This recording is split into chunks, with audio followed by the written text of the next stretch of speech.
எல்லாருக்கும் இனிய பொங்கல் நல்வாழ்த்துக்கள். இன்னைக்கு காலையிலே கொஞ்சம் சீக்கிரமாலாம் எழுந்து நல்லபடியாக குளிச்சு முடிச்சுட்டு கோலம்லாம் போட ஆரம்பிச்சாச்சு. கலர் தான் கொஞ்சம் மிஸ்ஸிங். லேட்டாக பிளான் பண்ணதால கலர் வாங்க முடியல. சரி ஒயிட்லேயே பண்ணிடலாம் சொல்லிட்டு ரெடி பண்ணிட்டு பூஜை வேலையெல்லாம் ஸ்டார்ட் பண்ணியாச்சு. பிள்ளையார் பிடிக்க சொன்னாங்க. திடீர்னு ஒரு ஞானோதயம்.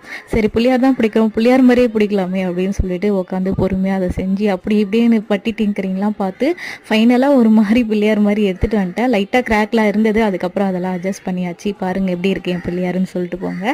அதை முடிச்சுட்டு பூலாம் ரெடி பண்ணி அழகாக பூலாம் போட்டு நல்லபடியாக வந்து ரெடி பண்ணியாச்சு. ஏதோ என்னால் முடிஞ்ச அளவுக்கு படையெல்லாம் போட்டு நல்லபடியாக சாமியும் கும்பிட்டாச்சு.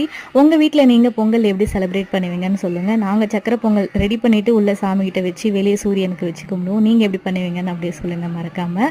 ஸோ அதெல்லாம் முடிச்சுட்டு வெளியே போய் நல்லபடியாக பூஜை பண்ணியாச்சு. என் பிள்ளையார் பார்த்தீங்களா கெத்தாக நிற்கிறாரு. பார்க்கவே ஒரு மாதிரி அழகாக இருந்தது, குஷியாகிடுச்சு.